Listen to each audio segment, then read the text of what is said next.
What happens when a mother-in-law demands a daughter-in-law leave the house, but the deed says otherwise? This is not just family drama. This is a battle of dignity, power, and survival. Stay tuned till the end. I stepped out of the courthouse that morning, my hands still trembling. The smell of red ink clung to the divorce papers that had only just dried. Outside, the chill of early winter brushed against my coat, but it was nothing compared to the cold years I had spent inside that family, inside that house where silence had been my only shield. The road home seemed longer than ever before, yet my steps felt strangely lighter. For the first time in years, I wasn't walking with fear. I wasn't walking as a wife bound in silence. I was walking as myself. When I reached the mansion, the very mansion whose doors had been slammed in my face countless times by my mother-in-law, I stopped at the gates. The iron doors creaked open, not as barriers this time, but as if they were daring me step back into the battlefield I had chosen to face. Inside, my mother-in-law stood with her arms crossed, waiting in the grand living room. Her voice was sharp, cold, and unforgiving. "Why are you still here? Why haven't you moved out yet?" I placed my bags down gently, reached into them, and pulled out a thick folder. My eyes met hers, steady and unflinching. "I just walked out of the courthouse," I said slowly. "And I've also just walked out of fear.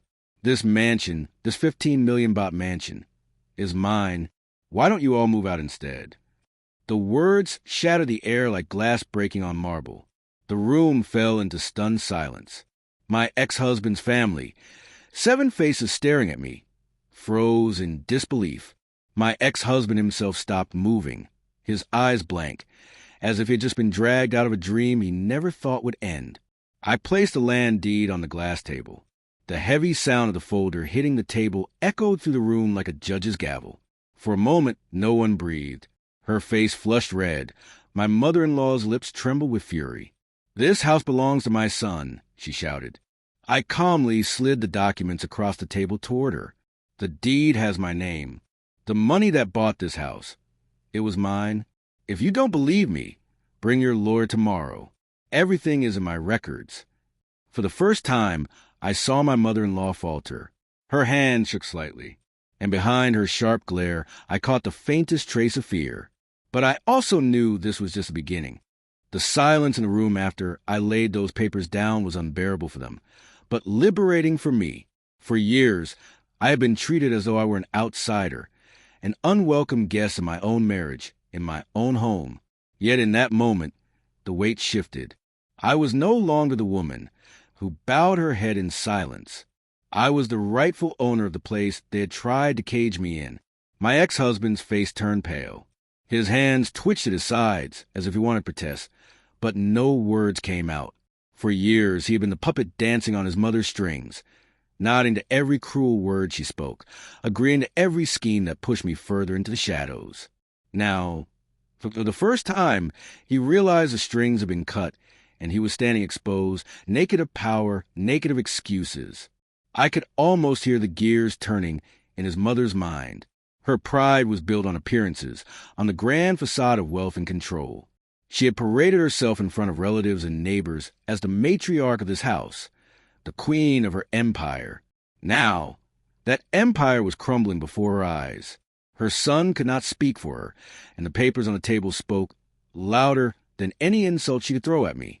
I sat down on the couch, slowly, deliberately, as if to remind them that I was not a guest here. I was not a visitor. I was the owner. "Do you remember," I said softly, my voice carrying more weight than a scream, "the nights when you told me this house would never be mine? The nights when you laughed as if I were a beggar clinging to your son for scraps? Do you remember how you told me to stay quiet, to be grateful for even breathing inside these walls?" Her lips tightened. My ex-husband shifted uncomfortably, avoiding my eyes. "Well," I continued, picking up the deed again and pressing it flat on the table with my hand, "this house was never yours to give. And now you must face the truth. It belongs to me and me alone." The air grew heavy.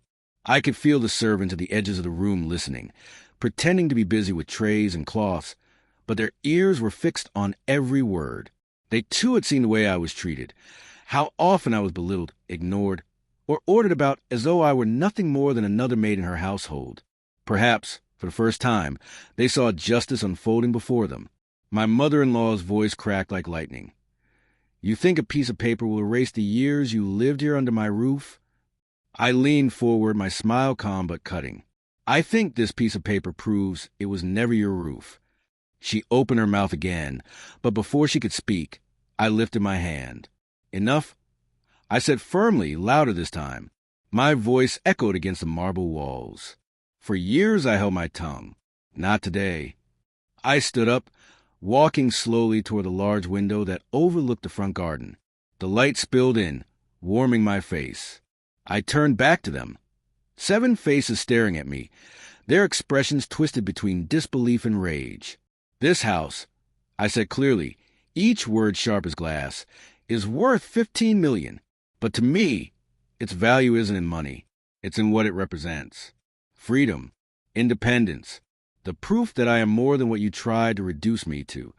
The clock on the wall ticked loudly, each second marking the collapse of their authority. My ex-husband finally spoke, his voice small, almost pleading. But what about us? What about everything we've been through? I looked at him, and for a moment I almost pitied him. He wasn't a villain, not entirely.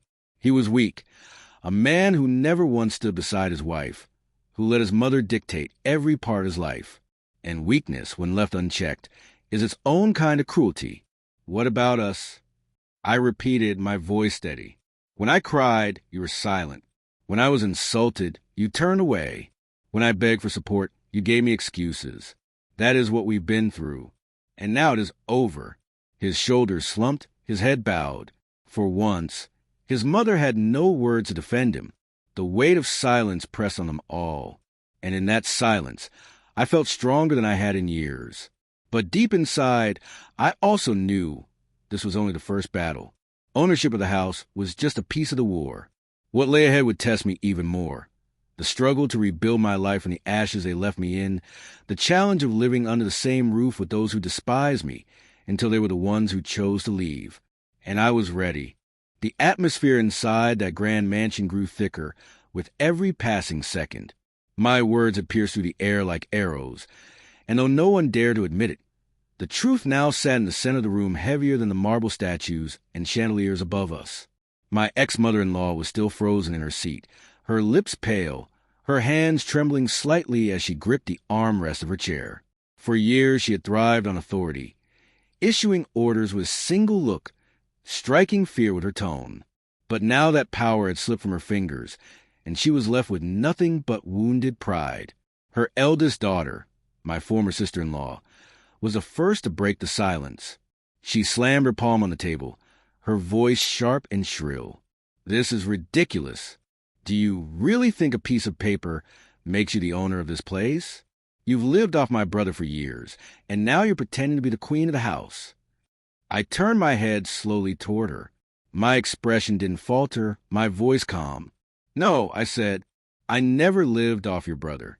This house was purchased with my money. Every baht, every payment, every receipt is in my records. While you were spending your time pointing fingers, I was building what you now sit inside. If anything, all of you have been living under my roof, enjoying my resources. The words struck her like thunder. She opened her mouth to retort, but nothing came out. Her eyes darted to her mother for help.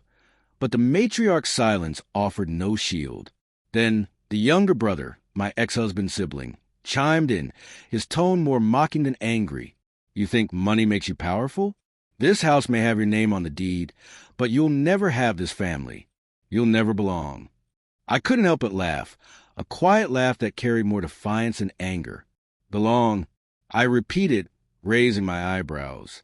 Do you think I ever want to belong to a family that despised me, that humiliated me at every turn? If belonging means enduring endless insults, endless control, and endless disrespect, then you're right. I will never belong, and I am proud of that. His smirk faded. My voice had cut through his arrogance. Around the room, eyes flickered with unease. Some avoided my gaze entirely, staring at the floor, the ceiling, anywhere but at me. Servants moved quietly in the background, pretending to dust and rearrange while clearly straining to catch every word. For them, this was a spectacle they had never imagined witnessing. The one silent wife rising against a household that had tried to suffocate her. I picked up the deed again, holding it up in my hands. "This isn't just paper," I said firmly. "This is proof that I no longer bow to you. Proof that the days of me walking silently through these halls are over. You wanted me gone, but now you must face the truth. You are the ones who do not belong here." The weight of the words hung heavy, lingering like a storm cloud. My ex-husband finally stood up, his voice cracked, unsure, as though he himself didn't know what side he was on anymore. "Please," he said softly, almost whispering, "don't do this. Don't tear everything apart." I looked at him, and for the first time in years, I didn't see him as my husband. I saw him as he truly was, a man who had chosen silence over love, weakness over strength. "I didn't tear this apart," I replied. "You did. When you chose your mother's voice over mine, when you chose to let me drown in loneliness while you looked the other way. What you see now is not destruction. It is liberation." His face fell. He sat back down slowly, like a man whose legs had given out beneath him. The tension grew unbearable, the air so heavy that even breathing felt like a rebellion. My mother-in-law clenched her jaw, her pride fighting against the crumbling walls of her authority.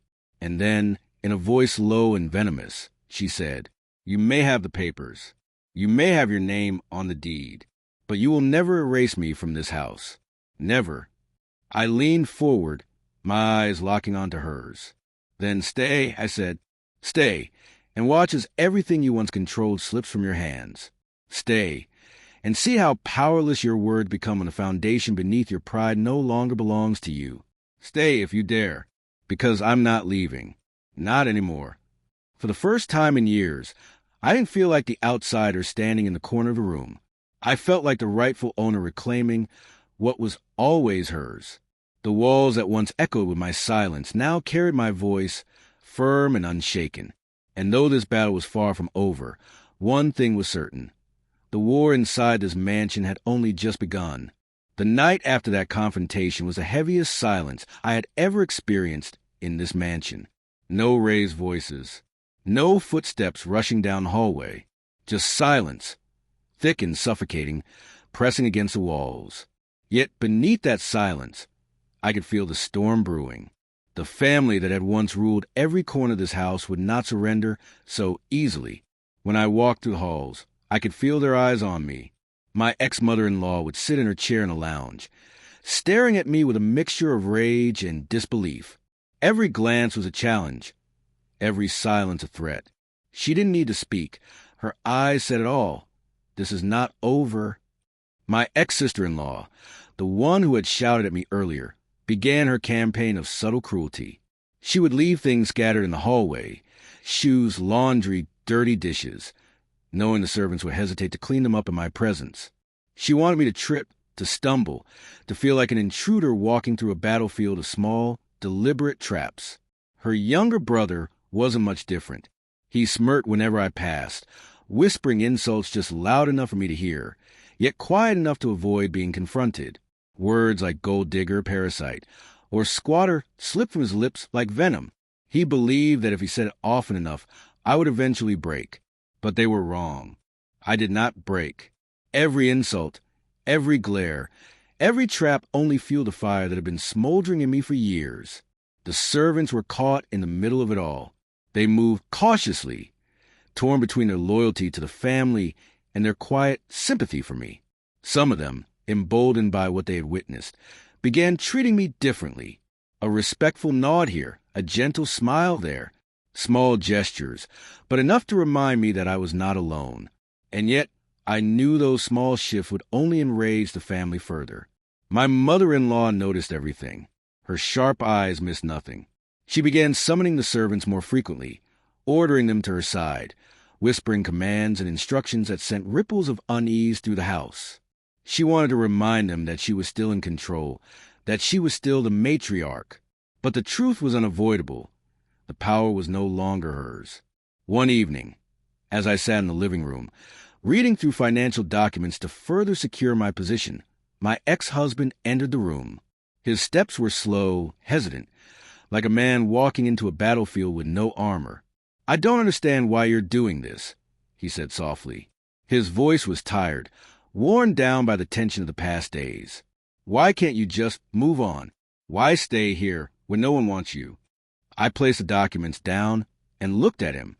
For a long moment, I didn't speak. I wanted him to feel the weight of the silence, to understand that his question wasn't innocent. It was the very core of our failed marriage. Finally, I said, "For years, I stayed in this house even when no one wanted me. I endured the whispers, the insults, the isolation, not because I was weak, but because I thought love meant sacrifice.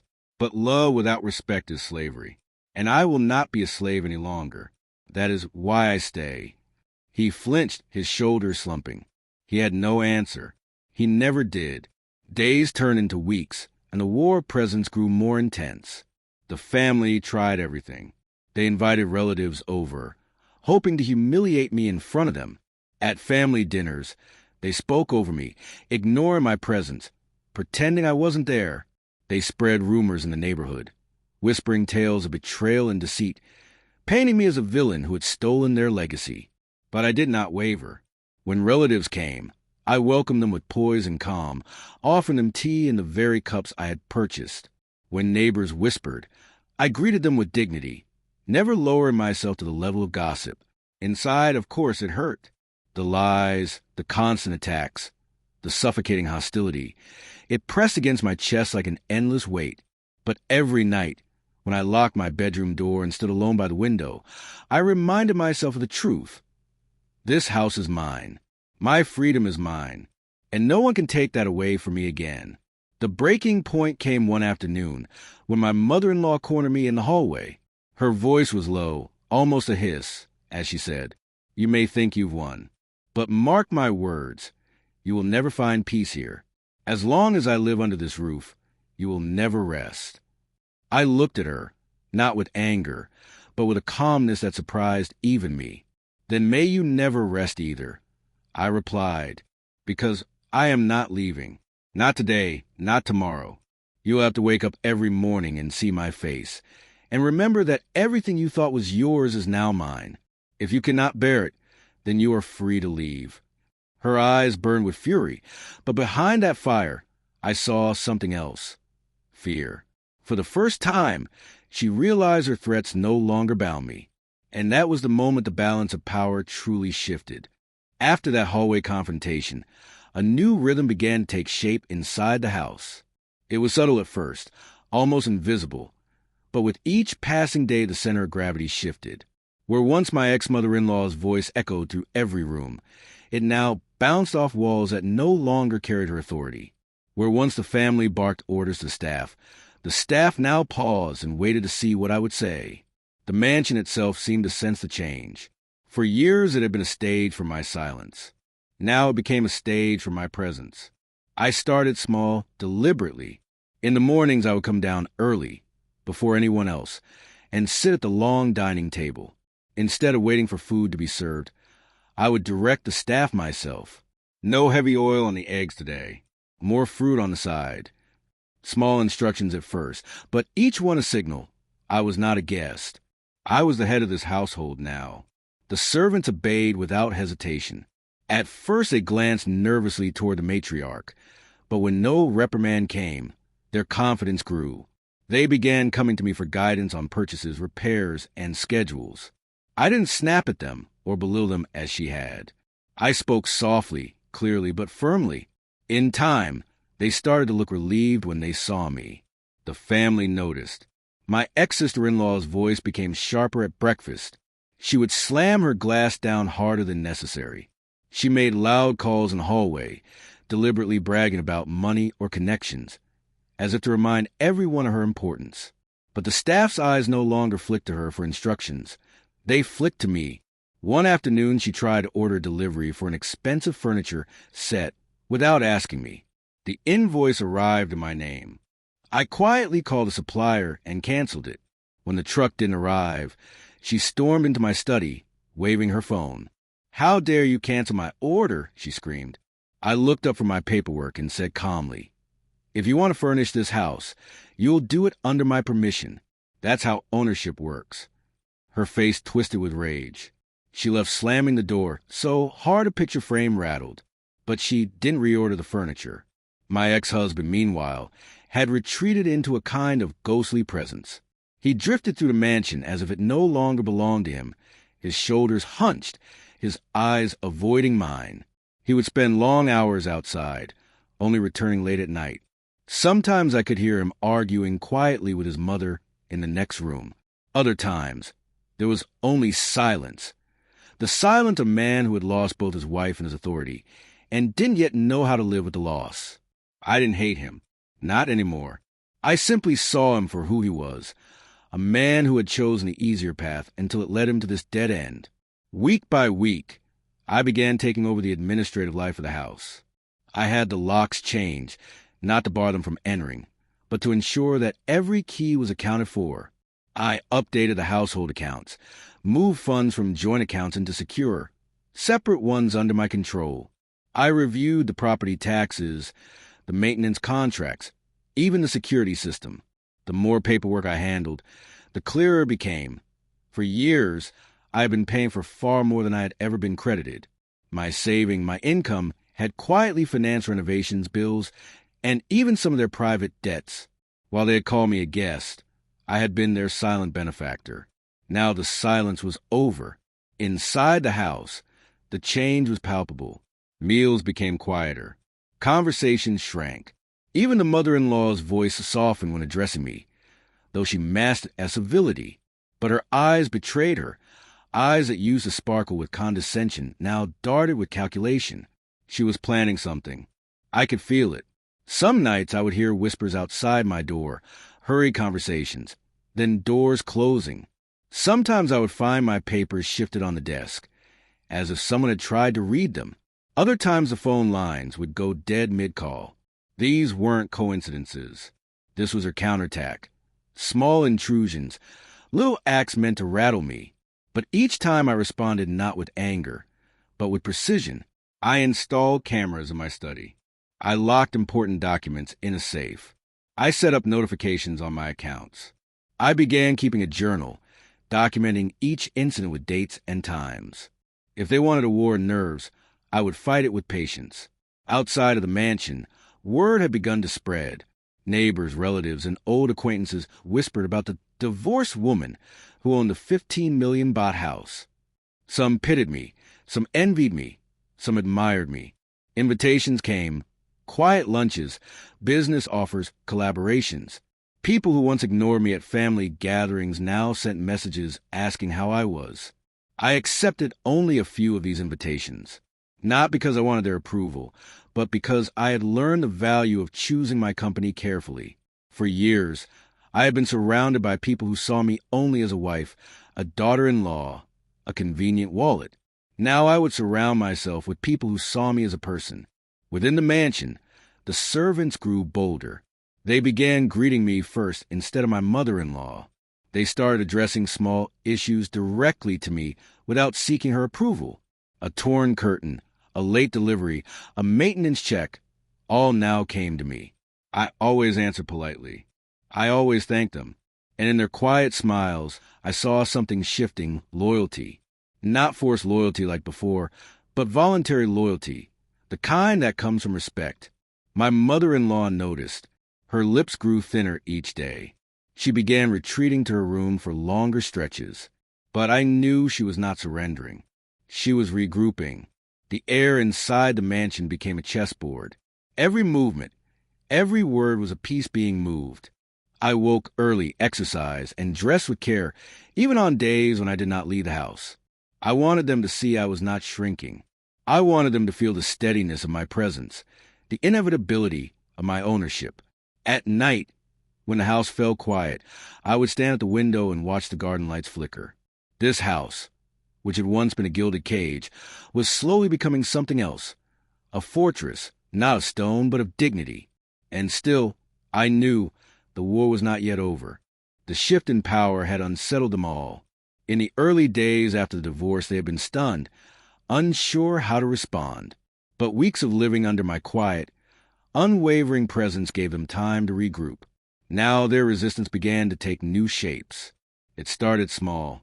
A missing key, a misplaced file, a door left unlocked that I knew I had secured. Little things, designed not to harm but to unnerve. At first, I ignored them, but soon the pattern became clear. This was no coincidence. This was strategy. My ex-sister-in-law began to post carefully crafted messages on social media. Photos of the house, my house, captioned with lines like, "Visiting our family estate," or "Home is where our memories are." She tagged relatives, hinting that I was just a temporary occupant, that the house still belonged to them in spirit, if not in law. I didn't respond publicly. I didn't post rebuttals or angry comments. Instead, I quietly saved screenshots, documenting each post. Inside the mansion, the sabotage became more brazen. A servant reported to me that my mother-in-law had instructed her to accidentally misplace my documents. Another whispered that they had been told to delay my deliveries or mix up invoices. I treated the staff kindly, but firmly. "Do not take sides," I told them. "Just do your work honestly. The truth will sort itself out." And slowly, that truth began to win them over. One morning, a letter arrived at my door. It was from a lawyer representing my ex-husband's family. They were challenging the ownership of the property, claiming that the funds used to purchase it were family money, and that I had no sole claim to it. I sat at the dining table with the letter spread out before me. My ex-husband sat across the room, watching me but saying nothing. My mother-in-law, standing at the doorway, smirked as if she had already won. But I had expected this. Before I even filed for divorce, I had gathered every receipt, every bank statement, every transfer slip. The funds had come from my personal savings, from years of work that no one had ever acknowledged. I contacted my lawyer immediately. "Prepare everything," I said. "I want them to see the full record." Within a week, we filed a response. The documentation was overwhelming. Dozens of pages of bank statements, contracts, and legal proof. The challenge collapsed before it even reached court. My ex-husband's lawyer quietly withdrew. When the news came, I didn't celebrate. I didn't gloat. I simply placed the documents back into my safe, locked it, and went downstairs for tea.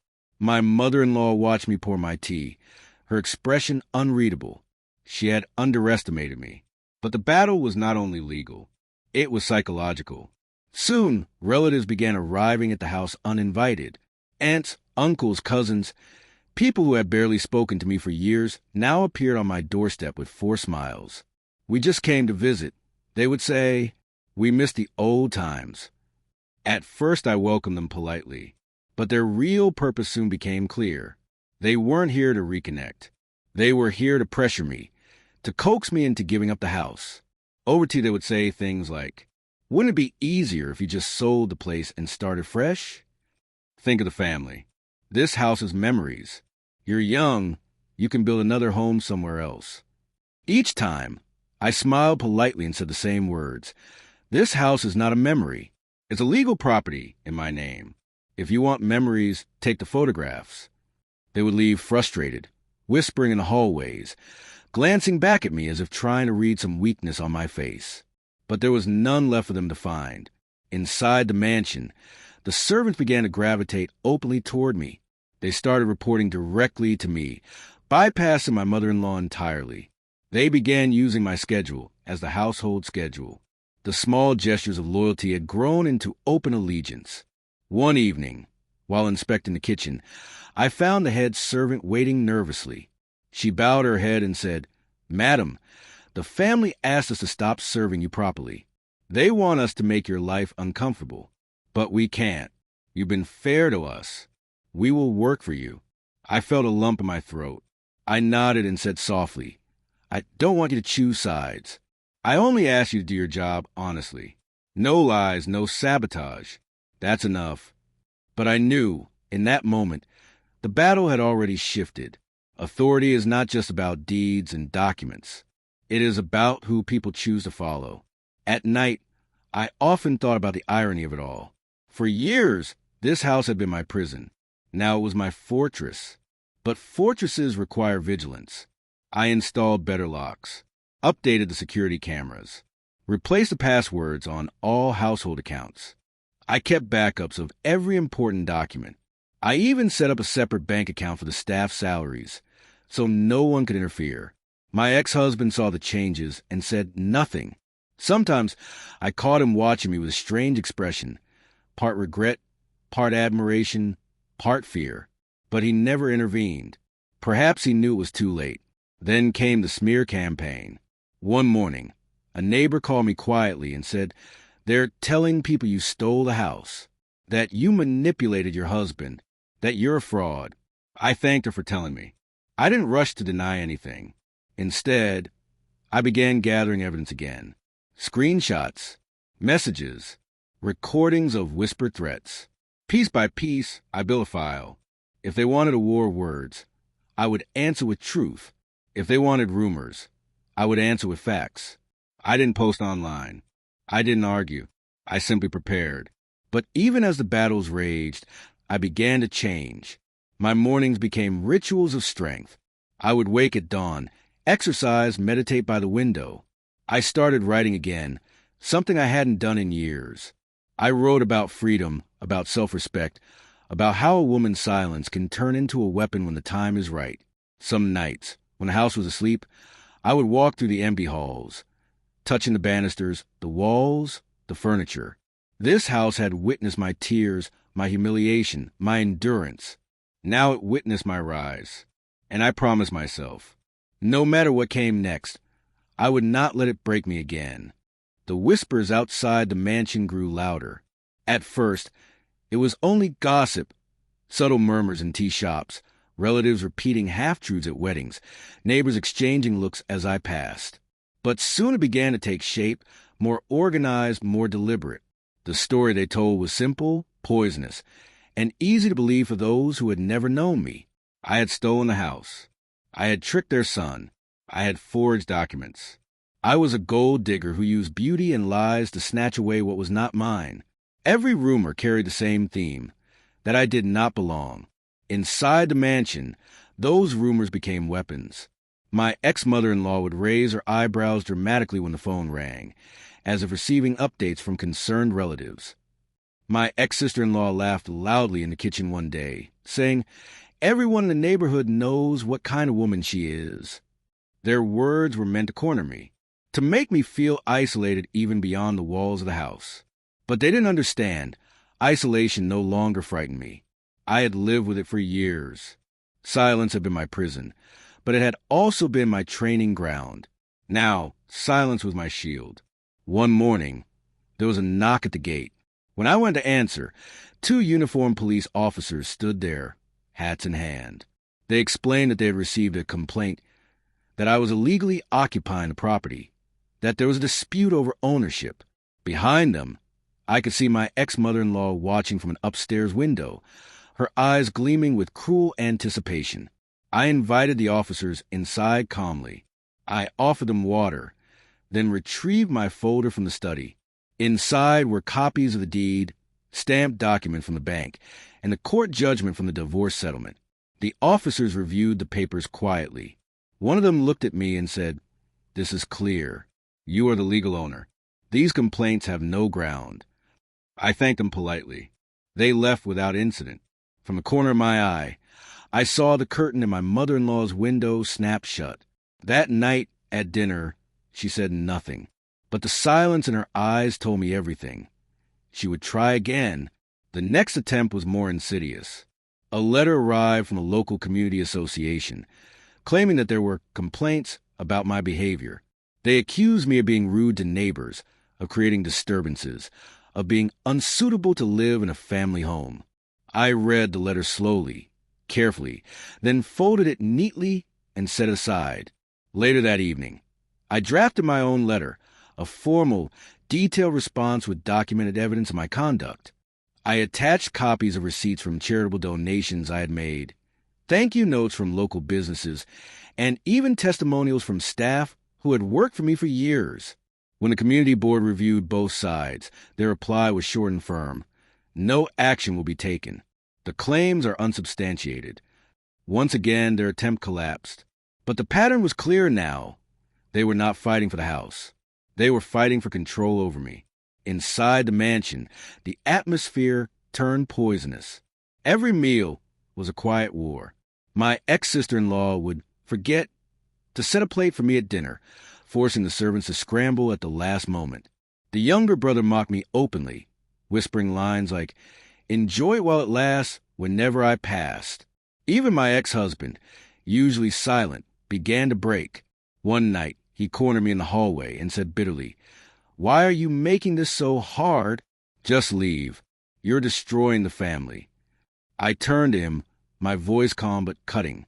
"I didn't destroy this family," I said. "Your silence did. Your mother's cruelty did. Your sister's malice did. All I did was stop being their prisoner." He had no answer. His face paled, and he turned away. The breaking point came when my mother-in-law tried to publicly humiliate me. She invited a group of relatives over for tea. They sat in the living room, sipping quietly, while she recounted her version of events. "She tricked us," she said, her voice trembling with manufactured grief. "She used us, then threw us away. And now she sits here in a house that was never truly hers." The relatives nodded politely, some avoiding my gaze, others staring at me with thinly veiled judgment. When she finished, the room fell silent. All eyes turned toward me, waiting for me to defend myself, to argue, to break. I didn't. Instead, I stood slowly, walked to the study, and returned with the deed. I placed it on the table. My name was there, in black ink, stamped and sealed. "This house," I said softly but firmly, "was bought with my money. Not hers, not his, mine. If you doubt me, take this to court. If you wish to insult me, do it outside my home. But in this house, where the truth is written in stone, I will not entertain lies." The relatives shifted uncomfortably. Some cleared their throats. Others looked down. The conversation ended awkwardly. One by one, they left. When the door closed behind the last of them, I turned to my mother-in-law. Her face was pale, her hands trembling on the armrest of her chair. "This is not your throne anymore," I told her. "It is your prison, just as it once was mine. And every day you stay here, you will be forced to face that truth." From that day forward, the war changed. They no longer challenged me directly. The lawsuit stopped. The smear letters ceased. But the hostility did not vanish. It simply turned inward, into icy stares, into clenched jaws, into muttered words under their breath. And yet, something else shifted too. The servants now followed my lead openly. Neighbors who once doubted me began to greet me with warmth, even admiration. And even among the family, cracks began to form. The younger brother left the house entirely, unable to endure the daily tension. The sister spent more and more time outside, visiting friends, avoiding dinners. Even my ex-husband began retreating further into himself, spending long hours locked in his room. Only the mother-in-law remained defiant. But even her voice had grown quieter, her movements slower, her eyes darker. The empire she had ruled with iron fists for decades was crumbling. And I, the woman she had once dismissed as weak and unworthy, was the one still standing. After that afternoon, when the last relative stepped out and the door clicked shut, the air inside the mansion changed. It was heavy still, but it no longer pressed down on me. It pressed down on them. The walls that had once echoed with their confidence now seemed to reflect their unease. Every step they took, every glance they exchanged, was shadowed by the realization that the fortress they had ruled for years was slipping out of their grasp. But for me, that was not enough.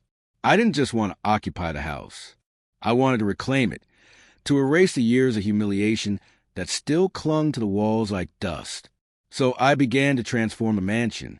It started with the living room, the very space where I had once sat silently while insults were thrown at me. I ordered new curtains, brighter ones that allowed sunlight to flood the room. I replaced the heavy, dark carpets with soft rugs of warm colors.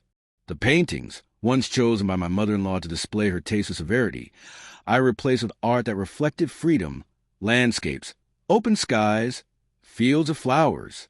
When the workers came to install these changes, the family watched in silence. My ex-sister-in-law sneered, muttering, "She's turning this place into a dollhouse." My mother-in-law sat stiff in her chair, her lips pressed tightly, refusing to acknowledge what was happening. But the servants smiled as they moved the furniture. "It feels lighter in here, madam," one of them whispered. And she was right. The room no longer felt like a prison. It felt alive. Next, I turned to the bedrooms. My own, once dark and cold, I redecorated entirely. Fresh linen, new furniture, soft lamps that filled the room with warmth instead of shadows. I installed a small desk by the window and began writing there every morning, the sunlight spilling across my pages. Then I moved to the guest rooms, including the one my ex-sister-in-law used. I had the walls repainted, the carpets cleaned, the furniture rearranged. She came home one evening to find her room transformed, her belongings neatly stored, but the space no longer hers alone. She shouted, demanded answers, but I calmly said, "These are my rooms. You are only staying here. And as long as you stay here, it will be under my rules." Her fury was loud, but it was empty. She had no authority to stop me. The dining room became my next battleground. This was the table where I had endured countless silent meals, where I had been served last, where my words had been drowned out by their laughter. Now, I changed its rhythm. I ordered a new arrangement of seats, no longer with my mother-in-law at the head of the table, but with myself at the center. At the first dinner, the family hesitated, frozen, staring at the new arrangement. My mother-in-law's face darkened, but I sat firmly in my place and said, "Dinner is served." The servants followed my lead, placing the dishes in front of me first. The symbolism was unmistakable. I was no longer the silent guest at their table. I was the one presiding over it. Beyond furniture and decor, I reclaimed the rhythms of the house. The mornings no longer began with my mother-in-law's sharp orders. They began with my calm voice, instructing the staff on the day's tasks. The afternoons were no longer filled with whispered schemes, but with my footsteps as I inspected the garden, the repairs, the finances. The evenings no longer ended in oppressive silence, but in quiet music I played in the living room, filling the mansion with melodies instead of hostility. The house, once their kingdom, was becoming mine in every sense. But this transformation was not only physical, it was deeply psychological. Every change I made was a reminder to them. Their reign was over. My ex-husband grew restless. Some nights, he paced the corridors like a ghost. He would knock on my door sometimes, trying to reason with me. "Why are you doing this? You've proven your point. Why not just leave them some dignity?" I looked at him with pity. Dignity? They stripped me of mine for years. They humiliated me in this very house while you stood silent. Now they will taste what it feels like to be powerless. That is not cruelty. That is balance. He lowered his eyes. He had no answer. The mother-in-law resisted quietly. She stopped attending meals, retreating to her room. Some days I would hear her pacing, her voice low as she spoke on the phone to distant relatives. She was plotting, still searching for allies. But the allies she once commanded with fear now hesitated. Many of them had seen the truth, and none wanted to step into a battle that was already lost. Her silence became her prison. She watched the house change around her, watched her authority wither, and could do nothing. The sister grew louder, her tantrums more dramatic. She accused me of being obsessed, of trying to erase the family. But her voice cracked when she shouted, betraying her fear. She knew that with every new curtain, every new chair, every new flower in the garden, the house was slipping further away from their memories and deeper into mine. Slowly, I began to reclaim the garden too. The roses my mother-in-law had planted as her pride, I replaced with lilies and orchids. The heavy stone fountain, a symbol of her control, I had removed, replacing it with a softer design, a small pond lined with white stones, filled with koi fish. When the workers carried the old fountain away, I stood by the window and watched. My mother-in-law appeared beside me, her voice trembling with anger. "You are destroying everything I built." I turned to her, my tone steady. "No, I am removing everything you used to destroy me. This house will no longer carry your cruelty. It will carry my freedom." She clenched her fists, but said nothing more. At night, when I walked through the halls, I no longer felt haunted by the echoes of the past. The shadows that once mocked me were gone. In their place was light, music, warmth. The house had become my reflection, not of who I had been, but of who I had become. And though the family still lived under the same roof, they were no longer rulers. They were guests. Guests overstaying their welcome in a house that no longer belonged to them. The house had changed, but people do not change so easily. Defeated in law, defeated in silence, defeated in power, my ex-husband's family reached for their last weapon, pity. It began with my mother-in-law. One morning, the servants whispered that she had collapsed in her room. I rushed upstairs only to find her lying dramatically on the bed. One hand pressed to her forehead, the other clutching her chest. The family gathered around her, my ex-sister-in-law crying loudly, "She's sick. You're killing her with all this stress." I called for a doctor immediately. Within an hour he arrived, examined her carefully, and declared, "Her blood pressure is slightly high, but she is not in danger. Rest is all she needs." The relief on their faces quickly soured into frustration. They had wanted a tragedy, something to blame on me, but the doctor had taken away their script. My mother-in-law opened her eyes and whispered weakly, "You see? This house is eating away at me. If you had any kindness left in you, you would leave." I leaned closer, my voice steady but cold. "This house is not what sickens you. Your pride is, and pride cannot kill me anymore." Her eyes widened, her face tightening in anger. She turned away, refusing to look at me. A week later, my ex-husband tried his own performance. He came to me one evening, eyes red as if he'd been crying. "I've lost everything," he said quietly. "My marriage, my dignity, my family's respect. Can't you see what this is doing to us? You've proven your point. Please, end it now." I looked at him for a long moment. This was the man I had once loved, the man for whom I had sacrificed my youth. For years I had begged him to defend me, to stand beside me, to fight for me. He had stayed silent then.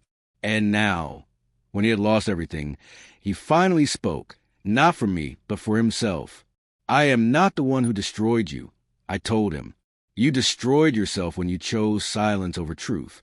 I begged for your voice once, and you gave me nothing. Don't come to me now, when you have nothing left, asking me to give you mercy." His lips trembled, but he had no reply. He left the room quietly, his footsteps echoing down the corridor. The sister's tactic was different. She turned outward toward society. She began spreading rumors of her mother's ill health, of her brother's broken spirit, of how I was cruelly holding them hostage in their own home. She painted herself as a devoted daughter, the loyal sister, standing up against a heartless ex-wife who refused to let go. For a while, the whispers grew. At the market, I noticed people staring. At the temple, some turned their backs. Neighbors who once smiled now avoided me. But I had learned long ago, words are only powerful when you feed them. I did not argue. I did not chase after gossip. I let them speak. And while they spoke, I quietly gathered evidence. Screenshots of her posts, recordings of her mocking laughter in the kitchen, bills paid from my accounts that kept the very roof over her head. The more she painted herself as a victim, the more evidence I collected.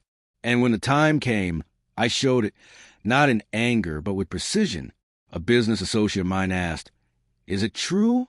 Are you forcing them to suffer?" I placed the folder on the table. "Read for yourself," I said. Page after page, the truth unfolded.